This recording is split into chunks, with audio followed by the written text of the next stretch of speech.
네, 안녕하십니까. TV증권사관학교의 김미진입니다. 요즘 영국의 가장들이 시끄럽다고 합니다. 바로 토니 블레어 총리 그리고 데이비드 베컴 때문인데요. 자, 부와 명예의 상징인 이 두 사람이 TV에 출연해서 아기 기저귀를 갈아주는 모습이 방영이 됐다고 합니다. 자, 그러자 모든 것에 완벽한 이 두 사람이 영국의 전형적인 가장은 아니다라는 그런 항변을 하고 있다고 하는데요. 자, 이렇게 모든 일에 완벽하려면 스트레스가 아무래도 뒤따르는 것 같습니다.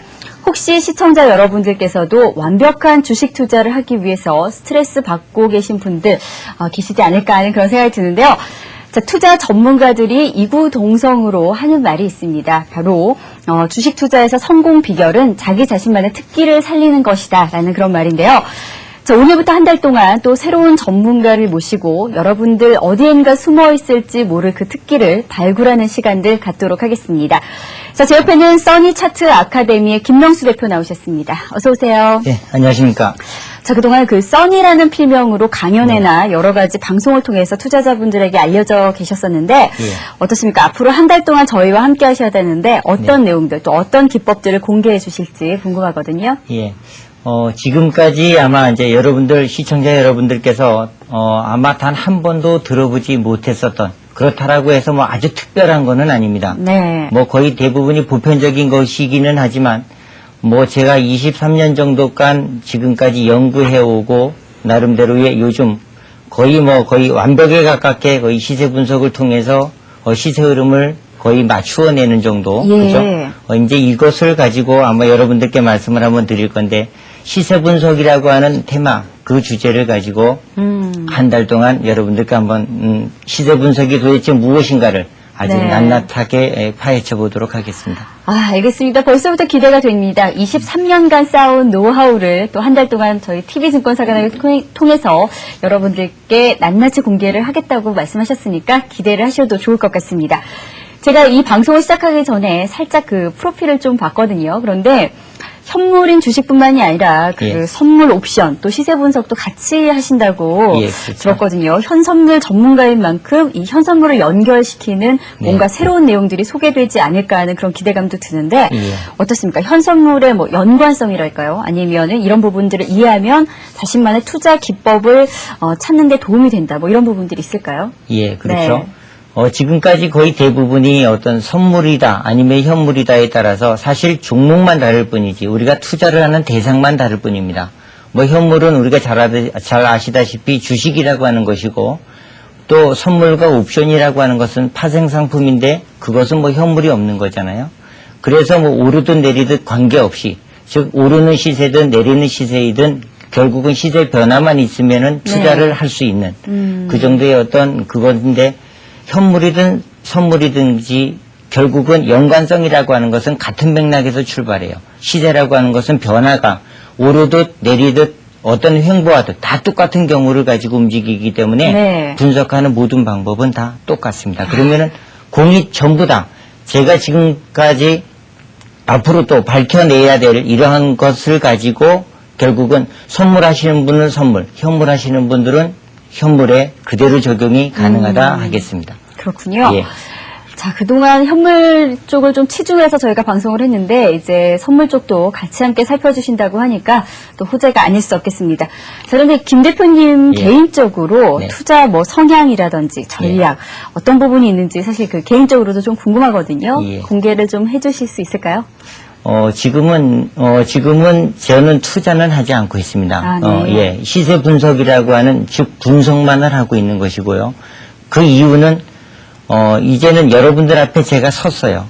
섰다라는 얘기는 지금까지 제가 3년 동안에, 그러니까 선물 시세 흐름을 매일같이 아침 8시부터 거의 3시 반 정도까지, 뭐 쉬는 시간 단 1분도 없이 3년 동안을 방송을 진행을 하고 있는데, 그것을 제가 투자를 하면서 만약에 그 시세를 분석하고 시세 흐름을 결국은 그 맥을 잡아간다라고 하게 되면은 또 저를 믿고 또 제 방송을 청취하고 있는 많은 투자자분들이 결국은 또 사심이라고 하는 것이 들어갈 수밖에 없잖아요. 그래서 그런 맥락에서 제가 방송, 특히 여러분들 앞에 서 있는 이상은 투자는 하지 않습니다. 다만 시세 흐름이 빠를 때가 있고 즉 천천히 움직일 때가 있고요. 급변하게 움직일 때가 많이 있잖아요. 그러면은 시세는 요즘 최근에처럼 3월부터 지금까지 추세를 끌고 오는 경우는 계속해서 추세로 갑니다.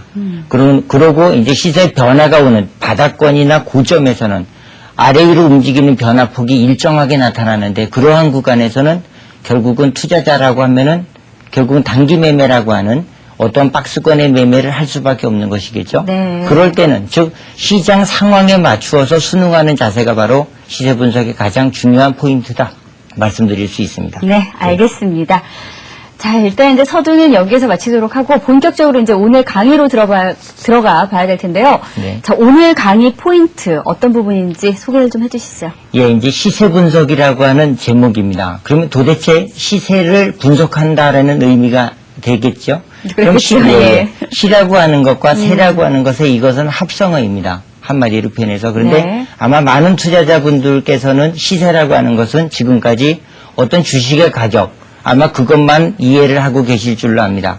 하지만 지금부터 제가 말씀을 드리는 시세라고 하는 것은 그것과는 전혀 관계가 없어요. 예, 주식의 어떤 가격, 특히 선물지수의 몇 포인트, 종합지수 얼마, 그것과는 전혀 무관하다라는 거죠. 그 시세라고 하는 것은 지금 현재가 가지고 있는 세라고 하는 그 에너지의 크기가 어제 다르고 오늘 달라.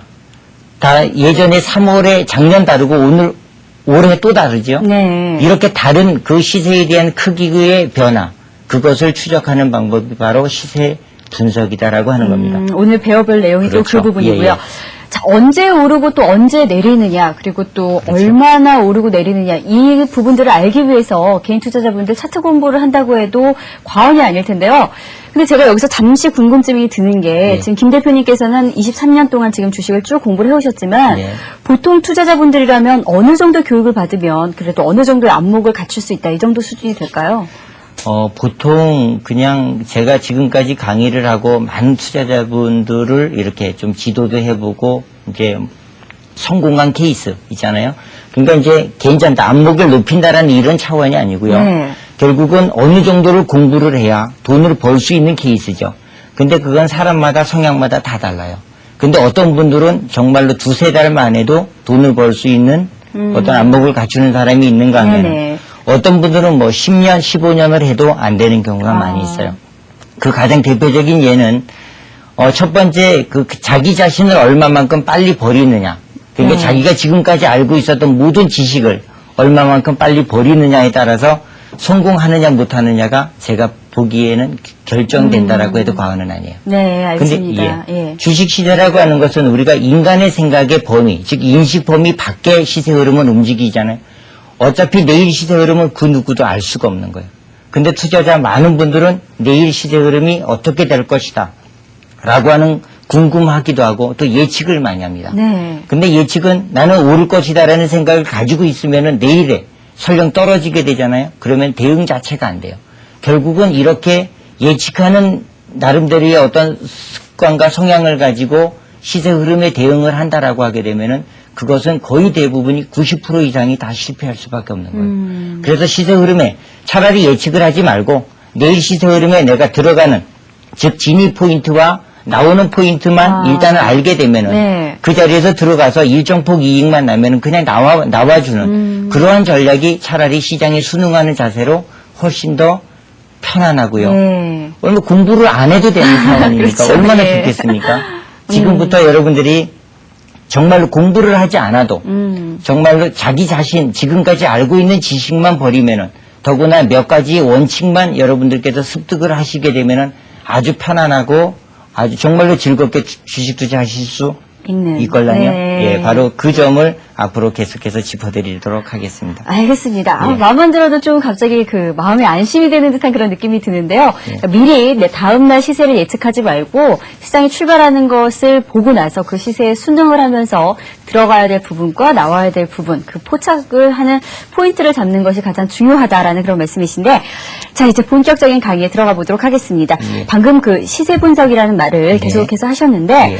시세 분석이 일단 무엇인지 그래도 저희가 개념 그리고 목적을 좀 짚어봐야 될 것 같거든요. 예. 어떻습니까? 그것은 뭐 제가 뭐 앉아서 설명을 드리는 것보다도 아무래도 좀 판서를 해가면서 저는 개인적으로 글은 잘 못 씁니다만, 네. 한번 짚어보도록 할게요. 이제 시세라고 하는 것은 합성어다라고 말씀드렸죠. 네. 근데 이제 시자는 어떤 우리가 잘 아시다시피 떼시자라고 하는 겁니다. 네. 그 다음에 세자라고 하는 것은 권세세자를 써가지고 이거의 합성어가 시세라고 하는 거예요. 많은 분들이 가격이다라고 하는 말씀으로 이것을 이해를 하고 있는데 이거는 다르죠. 그럼 이 시라고 하는 것은 언제, 그렇죠? 어느 때, 시세 흐름이라고 하는 것은 이렇게 내려오기도 하잖아요. 이렇게 내려와서 언젠가는 이렇게 돌아나갑니다. 네. 이 돌아나갈 때 현물 같은 경우에는 이러한 부분, 가장 저점이다라고 하는 구간, 저점은 지나봐야 저점인 것이 확인이 되잖아요. 네. 근데 도대체 이 구간에서 왜 시세 흐름이 변화가 오느냐에 대한 앞으로의 변화에 대한 원리까지도 전부 다 밝혀드리도록 하겠습니다. 그럼 시라고 하는 것은 뭐냐면 언제 어느 때, 즉 세라고 하는 것은 딱 두 가지의 개념으로 나눠집니다. 양이라고 하는 새와 음의 새가 나누어지는데 양이라고 하는 성질은 오르는 성질이고 음의 성질은 내리는 성질을 가지고 있잖아요. 그러면은 이와 같이 추세가 내리는 추세를 가지고 있다. 이것은 전부 다 음의 새예요. 근데 이 구간은 우리가 말하기를 변곡점이다. 어떤 변화의 구간이다라는 얘기를 많이 하는데 이 구간에서부터 돌아나가는 구간을 알게 되면은, 그쵸? 이 자리에서 바로 주식이라고 하는 것을 매수를 하게 되면은, 네. 아니면 선물에서 만약에 매수, 옵션에서는 콜옵션을 매수하게 되면은 이 구간에서부터는 반드시 시세 흐름이 상향 방향으로 전환이 된다는 거죠. 바로 이 전환 포인트를 알고자 하는 것은 주식 투자를 하는 모든 분들은 아마 가장 궁금해하는 점일 것입니다. 그렇죠. 바로 이 점을 정확하게 알아낼 수 있는 방법이 있습니다. 아, 그래요? 그 방법을 앞으로 계속해서 이번 네. 한 달 동안에 말씀을 드릴 것인데 오늘은요 개념만 설명을 드려요. 도대체 시세 분석이라고 하는 것이 무엇이고 왜 이것이 그렇게 중요한지를 말씀을 드리게 되는데 양의 시세를 가지고 있는 그러니까 지금의 때가 3월부터 여기서부터 우리가 종합지수다라고 가정을 하게 되면 이게 3월부터 올라왔걸랑요. 지금부터 어디 8월까지 장장 5개월 동안의 상승세에 대한 흐름을 보여왔어요. 이때 그러면은 지금까지 계속 내려왔었을 때 이 구간에서 언제 어디까지 떨어진다. 이 자리에서 매수하기가 어렵잖아요. 네. 근데 이렇게 매수하기가 어려운데 이미 시장이 가지고 있는 시세에 대한 흐름이라고 하는 이 새는 양의 흐름으로 이미 음의 시세 흐름이 양의 흐름으로 이미 전환되고 있다는 거죠. 이랬을 때 중요한 개념이 있습니다. 양과 음이라고 하는 개념은 두 가지 반으로 모든 우주 만물의 모든 변화라고 하는 것은 바로 이 중심이라고 하는 것이 있는데 이 중심의 개념이 음의 개념과 양의 개념이 같이 움직인다라고 해도 과언은 아니죠. 어느 때가 양의 기운이 더 극성하고 어느 때는 음의 기운이 극성하지. 네. 지금은 음의 기운이 극성할 때 현재는 지금 시세 흐름은 양의 기운이 극성할 때 아니겠어요? 그렇죠. 그러면 네. 바로 주식이라고 하는 것은 이때 투자하지 않으면은 어떤 경우도 이 구간에서는 이익을 내기가 어려워요. 물론 반등을 주는 구간이 있을 수 있겠지만 이러한 구간은 별로 가치는 없는 구간이죠. 자, 일반 투자자는 가장 이 구간에서 투자를 해야 한다는 거죠. 근데 누구나 다 알고 싶어 하는 구간입니다. 근데 알기는 거의 불가능에 가깝죠. 네. 그 시세에 대한 변화 원리를 바로 추적하는 것이 시세를 분석하는 방법인데 바로 세를 분석하는 것과 똑같아요. 근데 중요한 것은 시간이라고 하는 것입니다. 시간이 언제 어느 때 어느 만큼 진행이 돼야만이 이와 같은 시세가 변화가 오느냐 바로 이것을 말씀드릴 수 있는 것인데 이 개념은 일목균형표에서 우리는 날짜라고 하는 것을 세가면서 변화일을 줍니다. 그렇죠? 만약에 뭐 9라든가 아니면 26일이라든가 아니면 50일이라든가 이런 경우를 많이 칭을 하는데 이거는 시간이라고 하는 개념이죠. 그래서 네. 시간이 변화를 주도한다라고 해서 변화일을 그렇게 중요시하는데 이거는 지금부터 제가 말씀을 드리는 시세 분석에서는 이거 필요 없어요. 아무짝에도 필요 없는 거예요. 네. 왜냐면은 자 여기에서 중요한 포인트를 하나 잡아볼까요? 이미 뭐 제가 지금 자 이와 같은 고점과 여기에 대한 고점을 만약에 그려서 놓고 본다라고 하면 시세 변화가 어디서 오느냐를 알 수 있어요. 네. 이것이 자 양과 가장 높은 구간 여기가 해가 떴다라고 가정을 한번 해보십시다. 그죠? 해가 떴어요. 그러면은 산봉우리가 하나 오와 있으면 이 자리는 가장 큰 그림자에 대한 영향이 어디로 미쳐요? 산봉우리에 대한 봉우리에 대한 영향을 미치겠죠. 네. 그러면은 그 다음 봉우리를 반드시 오게 돼 있어요. 여기서 오는 경우는 이 구간은 전부 다 그림자의 영역이다라는 거죠. 다 음의 구간입니다. 네네. 양으로 돌아 나오지 않으면은 절대로 상승 흐름이 없다라는 거죠. 근데 많은 사람들은 어디 저점에서 매수를 하려고 들어요. 이 구간은 바람직하지가 않죠. 아. 왜냐면 이 구간을 알아내야만 되니까. 네. 그러면 쭉 내려온 이 추세에 대한 흐름. 많은 사람들이 이것을 추세로 알고 있는데 이것은 추세가 아닙니다. 지금까지, 그러니까 여러분들이 지금까지 알고 있는 모든 개념을 지금 저는 전부 다 엎어주고 있는 거예요. 네. 그래서 가격이라고 하는 것도 가격이 아니고, 그것은 시세라고 하는 것이 가격이 아니고, 추세라고 하는 것도 추세가 아닙니다. 뭐냐? 시세의 흐름이 변화가 되는, 즉 뭐다? 전환선이라고 하는 선으로 말씀을 드립니다. 뭐가 전환이 된다? 시세에 대한 흐름이 뭐가? 음의 시세가 양의 시세로 변화가 된다라는 거겠죠? 그렇죠? 네. 바로 그 전환, 무엇이 시세가 전환되는, 바로 이 시세가 전환되는 선을, 이것을 말씀을 드리니까 쭉 내려와서. 아. 그랬을 때 어떤 경우도 관계없어요. 이게 쭉 내려와서 이렇게 돌아나가지, 고점과 고점을 이렇게 보게 되면 어느 순간으로 통과돼. 이 자리가 바로 뭐다? 시세가 변화가 오는 구간이에요. 변곡점이다. 그렇죠. 예. 이렇게 오고 이렇게 오는, 바로 이것이 중심이라고 하는 중심에 대한 균형값인데, 이 자리가 그렇게 중요해요. 눌렀다가 넘어가는 자리. 그러면 저점이라고 하는 자리. 아마 여러분이 이러한 그림은 아마 주식책을, 차트에 대한 어떤 책을 공부하신 분들은 전부 다 알고 있어요. 네. 그런데 이것이 왜 그렇게 중요하냐? 아마 쉽게, 그러니까 가볍게도 전부 다 넘겼을 것입니다. 이것이 그렇게 중요한 의미가 있는지를 아직까지 그 누구도 이와 같은 추세라고 하는 선을 그려서 만들어 놓았지만, 이 선이 그렇게 시세가 변화가 오는 가장 중요한 변곡점이다라는 것을 아직까지 몰랐다는 것이죠. 바로 그렇게 이 시세라고 하는 것은, 또 때라고 하는 것을 잠깐만 한번 말씀을 먼저 드릴게요. 네. 자, 우리가 가격이 왜 아니다. 농수산물 시장에서, 그죠? 주식시장의 농수산물 시장에서 만약에 배추 한 포기의 가격을 농수산물 시장에서는, 야, 지금 배추 한 포기 가격이 얼마나 해? 가격을 묻는 게 아니고 네. 시세가 얼마나 되느냐, 시세를 묻습니다. 네네. 그런데 일반 슈퍼마켓 가봐봐요. 배추 한 포기, 배추 한 통이 얼마 하느냐. 이것은 가격을 묻는다라는 거죠. 그죠? 그러면 바로 우리는 무엇을 알아야 된다. 시세라고 하는 것을 알게 되면은 전체적인, 이건 뭐 만약에 배추에 파동이 나죠. 가뭄이 들었다거나 아니면 요즘처럼 홍수가 났다던가 네. 이렇게 되면은 수요는 어느 정도 일정한데 공급이 딸리게 되면 가격은 올라가게 되겠죠. 그와 같은 똑같은 원리인데, 그거의 모든 집합산이 농수산물 시장으로 직결이 돼서 나중에 이쪽으로 출하가 돼서 나오는. 근데 여러분들은 바로 이 구간이라는 거죠. 전부 다. 가격만 생각하고 있게 되면은 전체적인, 왜 시세가 왜 변화가 왔고, 변화가 왜 결국은 날씨라고 하는 것 때문에 왔지요. 네네. 이게 바로 시세에 대한 변화 원리라는 거죠. 앞으로 이 변화 원리에 대해서 전부 다 풀어보도록 할 것입니다. 이게 바로 네. 시세에 대한 개념입니다. 아, 시세에 대한 개념을 예. 아주 일목요연해서 지금 설명을 해주셨는데, 그렇다면 이 대체적으로 네. 지금 이제 배추의 비율에서 좀 말씀해 주셨어요. 예, 예. 날씨가 안 좋으면 배추가 자꾸 가격이 올라가게 되는 그 이유에 대해서 좀 예. 말씀해 주셨는데, 예. 주식시장에서 대체적으로 그 시세를 움직이는 그 네. 요인이라고 할까요? 이유들은 어떠한 것들이 있을까요? 요인이라고 하는 것은 가장 근본적인 문제를 살펴보게 되면은 가장 중요한 몇 가지가 있습니다. 첫 번째는 뭐 수요와 공급, 뭐 경제, 저는 그런 걸 다 제하고, 네. 우선은 가장 근본적인 요인은 아마 지금까지 많은 책에서 별로 나오지 않는 얘기들일 거예요. 누구나 다들 공감하는 얘기지만, 네. 결국은 뭐 경기가 좋았다, 결국은 또 경기가 좋지 않다. 뭐 이것에 따라서 주식시장은 굉장히 많이 올라가고 내려가고 하지만, 자, 이제 우리나라는 어차피 가공무역을 주로 하는 나라잖아요. 그러면 수출이라고 하는 것을 통해서 우리가 결국은 먹고 사는 거나 다름이 없단 말이에요. 네네. 이렇게 됐었을 때 원료로 들어와서, 원료는 달러를 지급을 하고 사가지고 옵니다.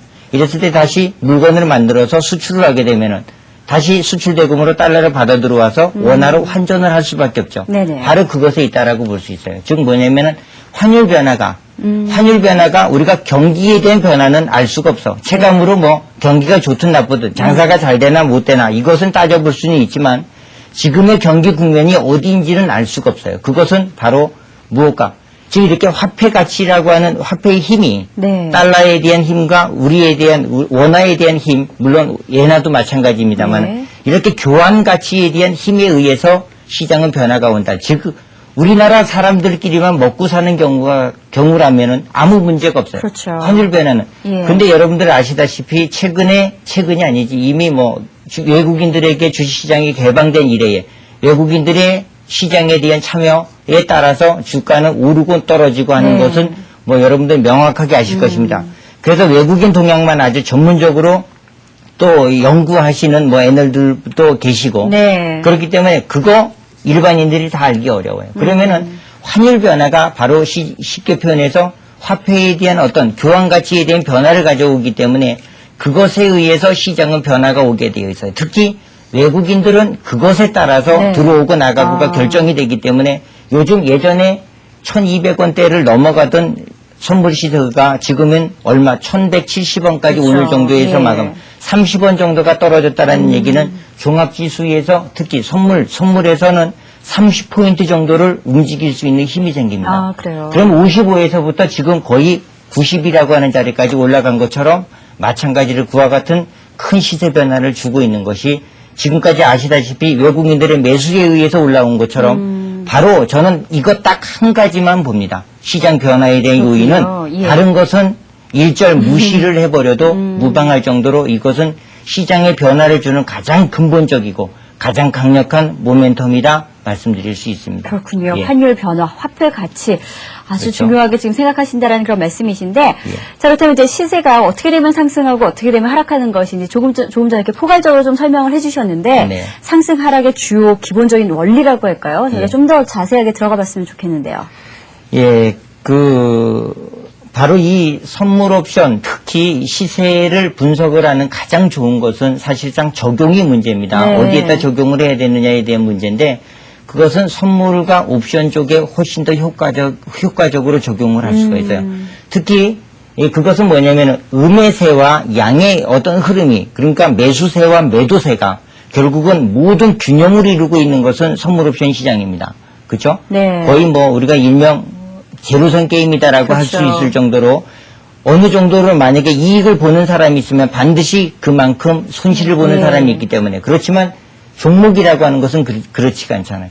결국은 떨어질 때는 다 같이 손실을 보고 올라갈 때는 다 같은 이익을 보지만 그래서 어느 한쪽 방향으로 즉 편방향 밖에는 이익을 주지 못하기 때문에 오히려 시세 분석은 양과 그 매수와 매도세의 균형을 찾아가는 것이 바로 시세 분석을 하는 가장 큰 이유인데 네. 선물은 그러니까 현물 같은 경우에는 저 변화 포인트 오르는 변화 포인트만 찾아내는 것이 바로 시세 분석할 때 가장 필요한 것이다라고 보여지고 네. 선물 옵션 같은 경우에는 저점에서 올라와서 어디서 꺾이느냐 그러니까 꺾이는 부분까지 즉 고점이 어디냐까지도 시세 분석을 통해서 알아낼 수 있는 거죠. 예. 바로 그것이 가장 유용하다라고 할 수 있죠. 자, 선물 옵션 쪽에 아무래도 이 시세 분석이 조금 더 유용하게 쓰일 수 있다라는 그런 말씀까지 들어봤는데, 자, 그런데 이런 지금 시세 분석에서도 일정한 성향이나 이제 뭐 일정하게 이렇게 반복되는 패턴이라고 할까요? 이런 부분들이 예, 또 포착이 예. 되고 있나요? 예, 어떻습니까? 그렇죠. 예. 지금 뭐 그냥 여담입니다만은 제가 예전에 이제 일목균형표를 가지고 일목균형이라고 하는 말이 뭡니까? 한눈에 한마디로 표현해서 균형을 네, 뭐 일목요연하게. 그렇죠, 예. 그렇죠. 바로 뭐냐면 균형이라고 하는 핵심이에요. 그렇지만 일목균형표에 대해 원저에서도 균형이라고 하는 말은 사실상 찾아보기가 어렵습니다. 그거 왜 그랬을까요? 글쎄요. 네. 그거 바로 저자가 그 부분이 바로 노하우이기 때문에 밝혀놓지 않은 것뿐이에요. 아, 그래요? 하나도. 예. 그렇죠. 단 한 줄도 없다라고 해도 과언은 아니에요. 근데 이제 제가 시세 분석을 통해서 가장 파악하고 싶은 것이 바로 뭐냐면 바로 그 균형이라고 하는 겁니다. 균형이 깨지는 쪽으로 시세 변화는 오게 되어 있어요. 상승하든 하락하든. 네. 그럼 우리는 뭐 횡보하는 흐름은 현물이든 선물이든 간에 아무 가치가 없는 것이고 투자 가치가 없는 구간이잖아요.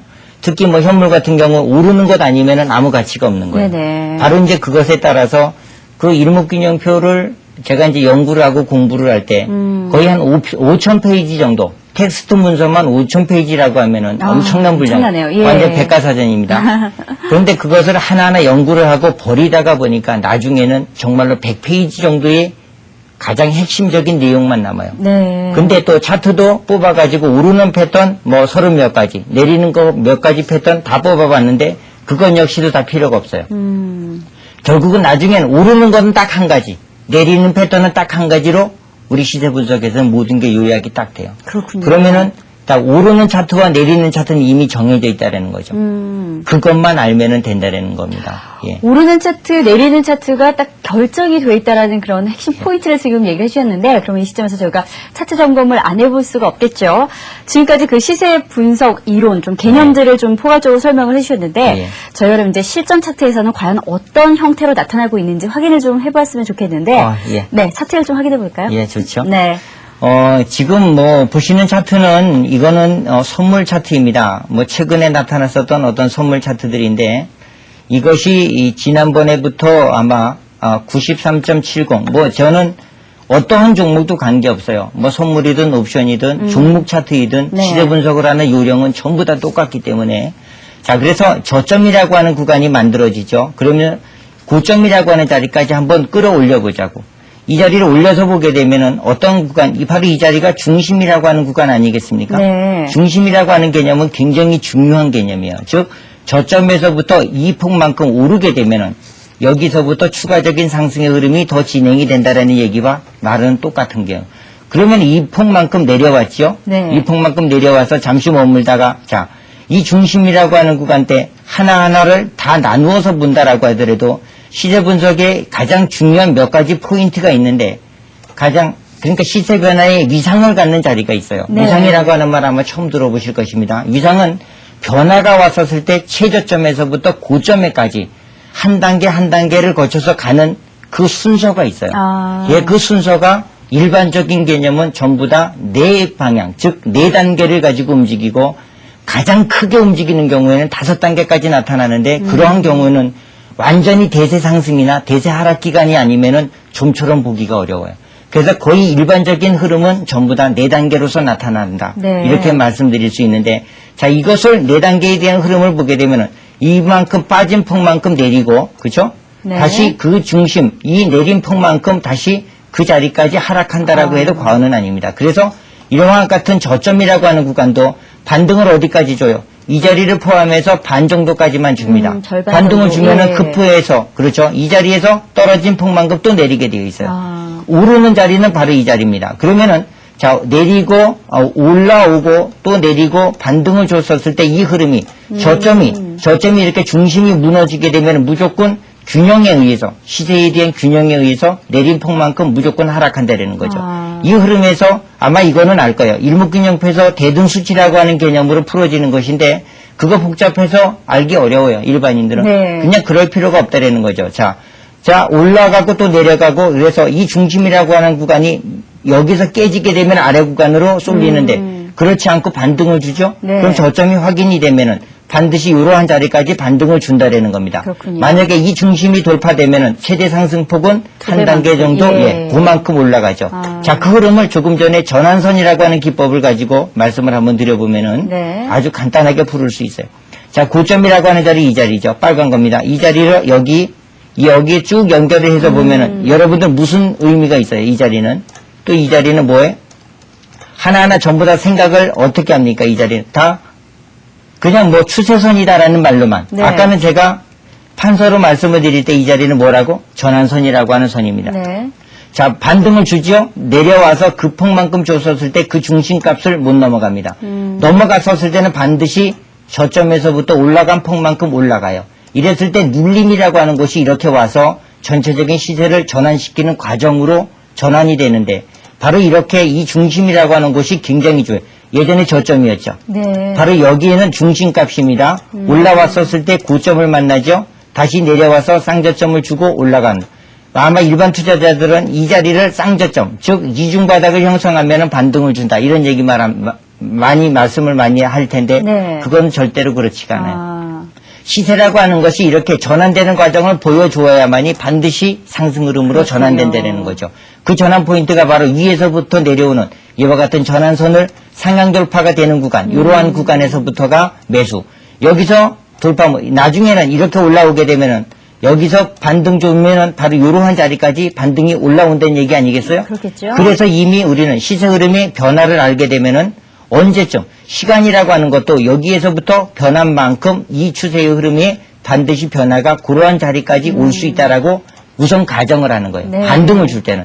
하락을 할 때는 어떻게 바로 아래 구간으로 똑같은 순서를 역순으로 밟아가게 돼요. 이랬을 때 반드시 오르는 패턴과 떨어지는 패턴은 똑같은 경우를 가지고 움직인다는 거죠. 그렇군요. 자, 반등을 주지 못했기 때문에 이 폭만큼 내려왔지만 반등이 어디? 여기까지 올라와야 되는 게 순서죠? 그렇죠. 그런데 반만큼 가지 못했기 올랐고, 때문에 예. 절반까지 가지 못했기 때문에 이 절반만큼 아래 구간으로 쏠리는 거예요. 그래서 저점이라고 하는 것은 이미 중심이 깨게 되면은 저점 포인트를 미리 알 수 있는 거죠. 그렇군요. 그러면은 내가 빠져나오는 자리는 이미 알 수 있다는 네. 거죠. 이 흐름을 조금 더 연장해서 살펴서 보게 되면은 자, 어떻게 움직입니까?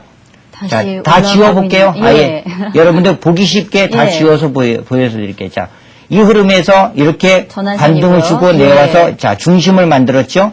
중심 구간 만들고 반등 준 만큼 올라가서 어디까지 왔고 오른다? 이 자리까지 오르죠. 예, 그 자, 자리까지 조금 오르고요. 상승세가 나타나지만 눌리면 어디까지 옵니까? 바로 중심까지 또 내려오죠. 예. 그 다음부터 저점이 지지가 되니까 다시 어떻게 돼요?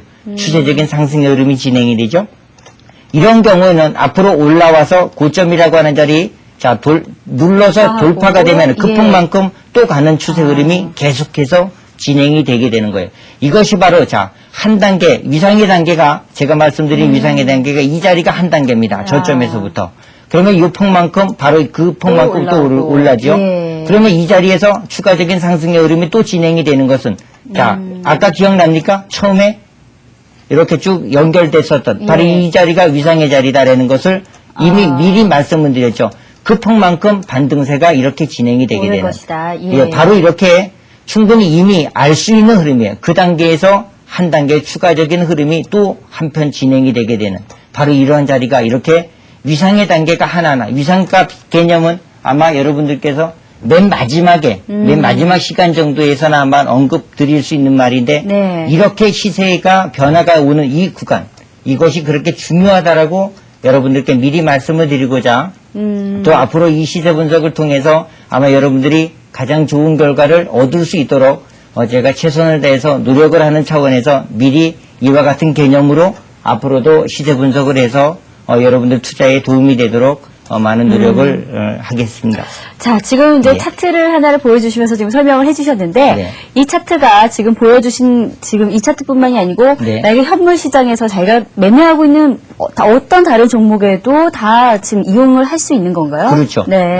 아주 짧은 시간 동안만 제가 주식 가지고 그러면은 네. 아무거나 그럴까요? 예, 네. 아무거나 그러면은 대한통운 한번 볼까요? 그럴까요? 관계없습니다. 네. 예. 이것도 다 전부 다 통합니다. 자, 여기 구간에서 고점입니다. 내려왔죠? 자, 올라가서 못 넘어갑니다. 네. 그러면은 내려왔죠? 반등.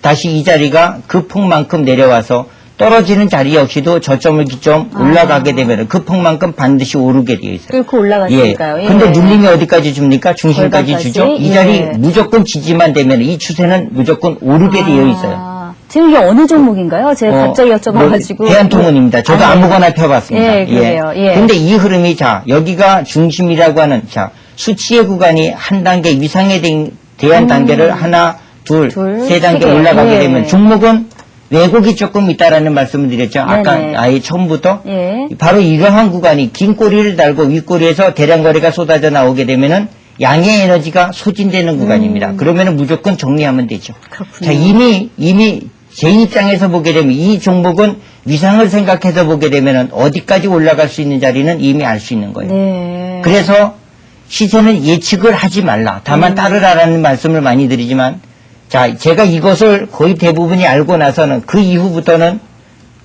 오히려 시세에 대한 흐름은 네. 이미 정해져 있는 흐름이다.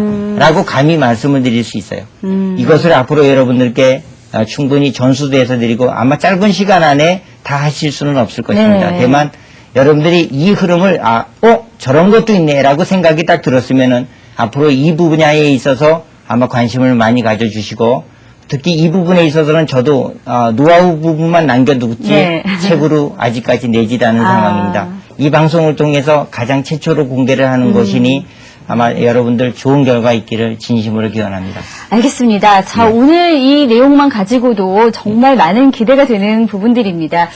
제가 조금 전에 여쭤본 그 부분은 정말 돌발적으로 제가 질문을 드린 거였는데, 그 아무 종목이나 지금 코드를 누르셔가지고도 바로바로 이걸 적용을, 이 지금 시세 분석을 적용을 시키셔서 이렇게 탁탁 짚어내시는 걸 보면, 아, 정말 대단하다라는 그런 생각밖에 안 드는데, 우리 시청자 여러분들, 투자자 여러분들께서도 이 노하우를 부디 다 전수하셨으면 좋겠다라는 그런 생각이 듭니다. 자, 오늘 써니차트 아카데미의 김명수 대표와 함께 첫 시간으로 좀 자세한 내용보다는 그 시세 분석 이론을 중심으로 해서 저희가 좀 배워봤습니다. 자세한 분석 요령은 이제 다음 주부터 본격적으로 시작이 될 테니까 여러분들 많이 기대를 해주시고요. 자, 다음은 이제 김명수 대표께서 현물뿐만이 아니라 현선물 모두 분석을 하시는 분이라는 것 제가 앞서서 좀 말씀을 드렸습니다. 자, 투자자분들에게 그 양시장 간에서 유용한 투자 기법이나 투자 전략 또 재미있는 투자 사례가 있으면 소개해 주시겠다고 해서 저희가 그 코너를 마련해 봤거든요. 자, 저와 함께 써니의 현선물 이야기 속으로 들어가 보시죠.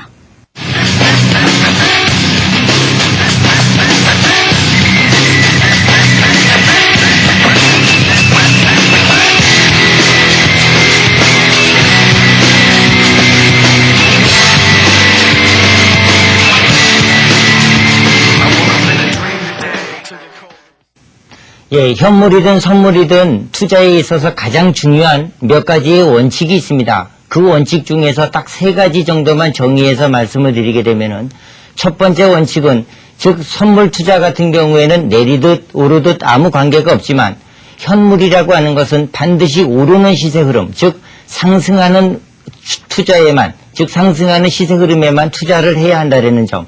그 점이 가장 중요하다라고 할 수 있죠. 시세 흐름이라고 하는 것은 오르듯 아니면은 횡보하듯 아니면 떨어지는 것 딱 3가지밖에는 없습니다. 그 투자에 있어서 반드시 오르는 거에만, 즉 우리가 투자를 할 때 가장 중요한 것은 결국은 상승하는 흐름밖에는 없지 않아요? 선물과 옵션 같은 경우는 다른 케이스입니다만 현물은 반드시 그렇게 오르는 곳에서만 투자해야 한다. 즉 뭐 차트에서 우리가 살펴보게 되면 20일 이평선을 기준으로 해서 거의 상승 흐름을 말씀을 많이들 하는데 그와 같이 즉 이평선이 골든크로스가 낮다든지 그런 식으로 상승하는 흐름에만 투자해야 한다는 점이 첫 번째 가장 중요하다라고 할 수 있어요. 즉 내리는 차트에다가 투자하는 것은 아무런 의미도 없고 가치도 없다라는 것이겠죠. 그 점에 있어서 가장 중요한 투자 원칙이다라고 할 수 있는 것입니다. 자, 두 번째는 자 이제 첫 번째 오르는 투자에다가 투자를 했어요. 그럼 두 번째는 뭐냐면은 투자할 때 여러분들이 자금이라고 하는 것이 반드시 소요가 되잖아요. 근데 그 자금이라고 하는 것은 여러분들이 가지고 있는 모든 주식, 즉 모든 사고 싶은 대로 전부 다 사는 경우가 굉장히 많이 있는데 그것은 안 된다라는 거. 그것은 왜냐면은 일단 투자를 하게 되면은 그 나머지는 시장이 알아서 끌어가는 것이지 내가 어찌할 수 없는 거예요. 이렇게 됐었을 때 빠져나올 수 있는 가능성. 물론 이익을 내고 빠져나오는 경우가 있겠고 또 한 가지는 손절하고 나오는 경우가 있겠지. 딱 2가지밖에는 없을 것입니다. 문제는 우리가 손실을 보고 빠져나왔었을 때 손실이 반드시 있게 되면은 그 다음에 투자가 어려워져요. 이랬을 때 내가 가지고 있는 자금에 즉 50%면 50% 아니면 30% 특히 제가 투자자 여러분들께 권해드리고 싶은 투자 비율은 7대3의 비율입니다. 즉 70% 정도는 현금을 보유하시고 나머지 30% 정도만 투자를 하게 되면은 설령 30%가 내가 빠져나올 자리에서 못 빠져나왔다라고 하더라도 그 자리에서는 내가 투자 비율이 충분하기 때문에 그죠? 비율이 30% 정도만 투자를 했기 때문에 언제든지 빠져나와도 크게 데미지를 입지 않아요. 바로 그 점이 가장 중요하다라고 할 수 있는 것입니다. 자, 마지막 3번째는 즉 투자를 했습니다. 이제는 어떤 오르는 차트 그 중에서도 오르다가 다시 떨어질 수도 있죠. 그것을 대비해서 투자 비율을 조절한 것이고요.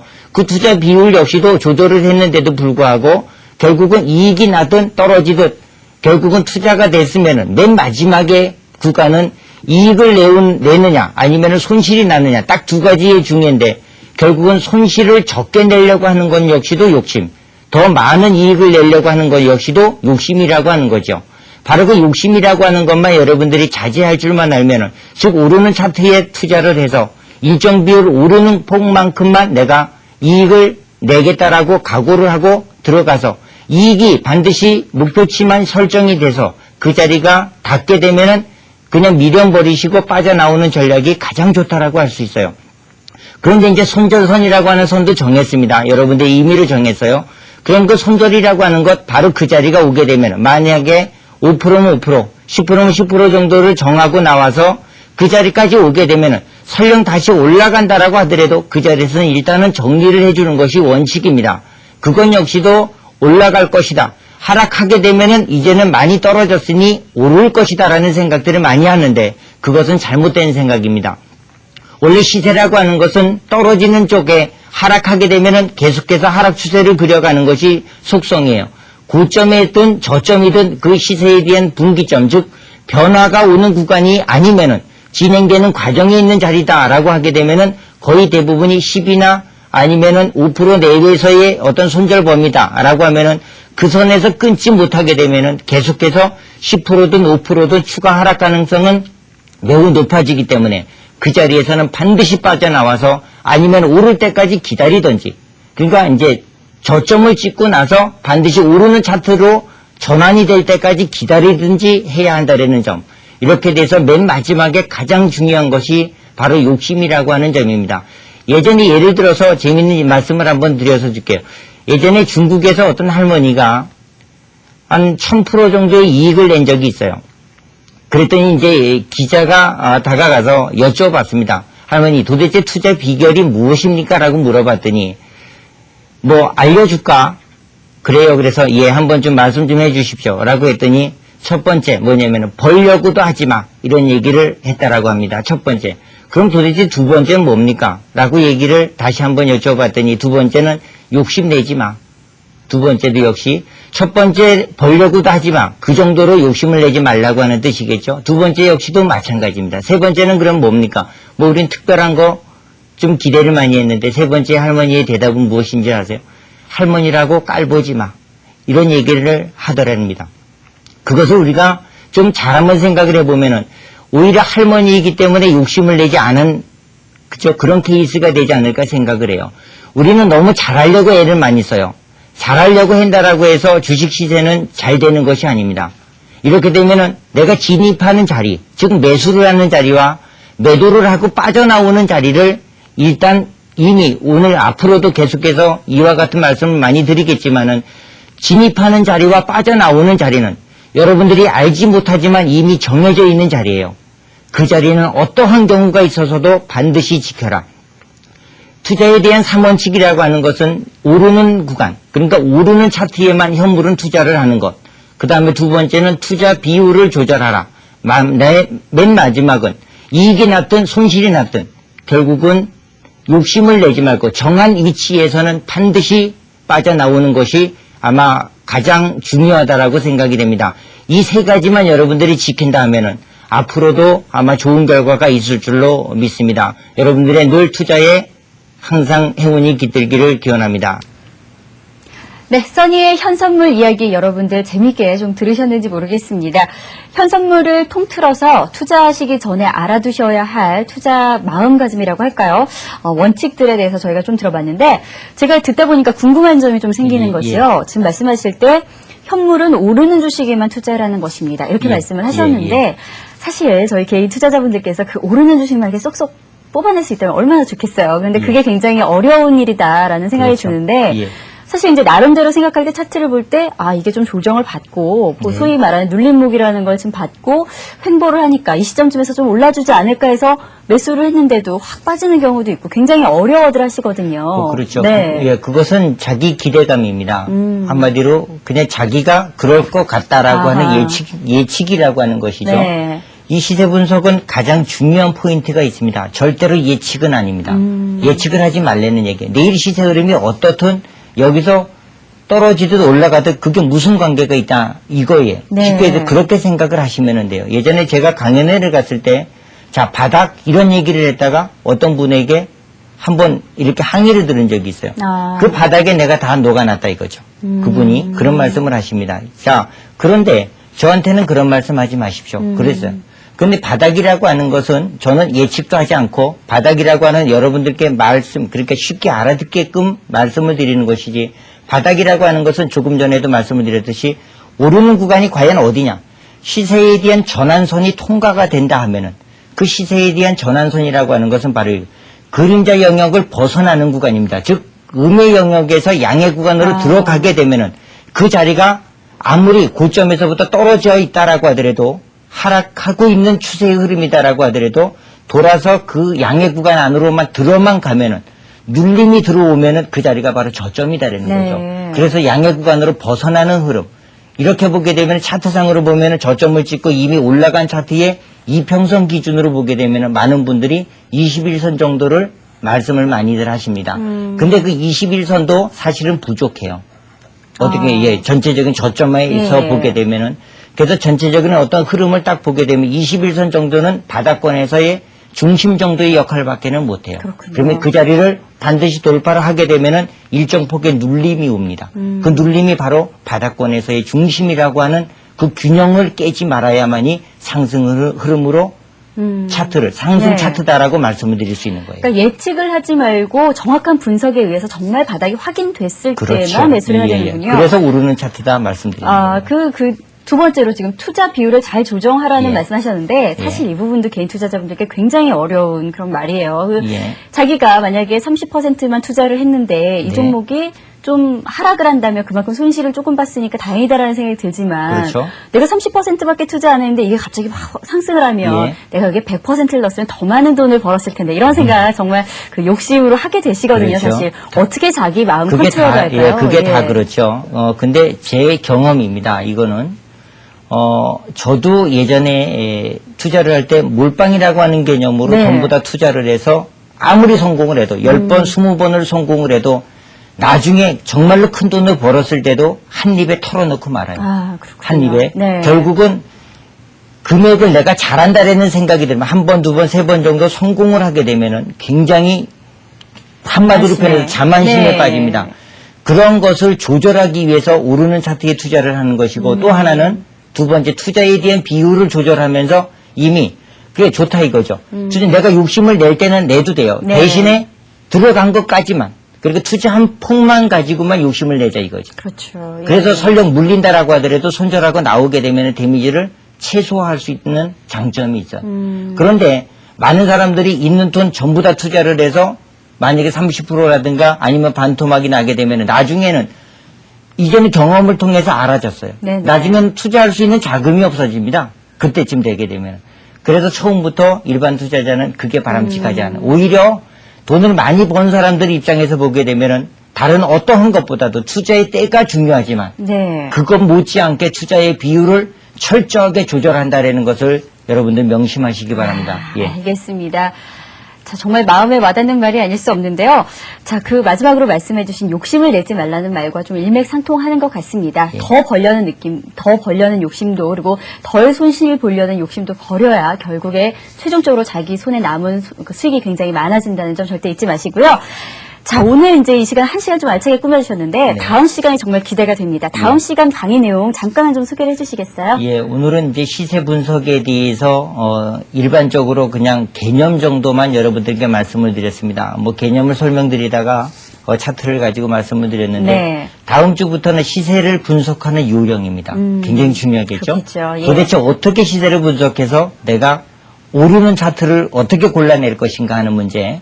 이제 이 문제를 집중적으로 다뤄보도록 할게요. 그리고 네. 그 다음 시간 정도가 되면은 아마 고저점을 알아낼 수 있는 방법도 여러분들께 아울러서 말씀을 드리고 아마 다음 주에는 그 바로 시세를 분석하는 요령에 대해서 제가 이 강의 시간만 해도 20시간 정도가 넘습니다. 네. 그런데 한 달이면은 4시간밖에는 안 그렇죠. 되잖아요. 너무 그래서 아쉬워요. 너무 네. 좀 아쉬운데 이 짧은 시간이나마 그래도 여러분들께 조금 도움이 될 수 있도록 다음에는 시세를 분석하는 요령 그것에 대해서 자세하게 말씀드릴게요. 네, 알겠습니다. 자, 과연 시세 분석은 어떻게 하는 것인지 그 요령을 들고 또 다음 주에 찾아와 주신다는 말씀 약속을 하셨고요. 자, 오늘 써니 차트 아카데미의 김명수 대표와 1시간 동안 함께 했습니다. 말씀 고맙습니다. 예, 감사합니다. 자, 지금 직장을 다니면서 일을 하고 계신 분들이라면 이런 생각들 많이 하실 겁니다. 과연 내 꿈과는 좀 멀어지고 있는 인생을 살고 있는 게 아닐까 하면서 이렇게 한숨 쉬고 계시는 분들 많을 텐데, 자, 오늘은 꿈에 대한 얘기를 여러분들께 좀 들려드리려고 합니다. 꿈을 어디에서 찾게 될지는 모르지만 꿈을 어떻게 찾아가야 하는지만은 꼭 알아야 한다라는 그런 말이 있는데요. 자, 어디서 찾을지 생각하기보다는 어떻게 찾을지, 내가 어떻게 내 꿈을 찾아가야 할지 고민하는 것이 아무래도 꿈을 이뤄가는 한 발짝 더 다가서는 현명한 길이 아닐까 하는 생각이 듭니다. 자, 여러분들 오후 마무리 잘 하시고요. 저는 다음 주 이 시간에 TV증권사관학교 더욱 알찬 소식과 함께 찾아오겠습니다. 시청해주신 여러분 고맙습니다.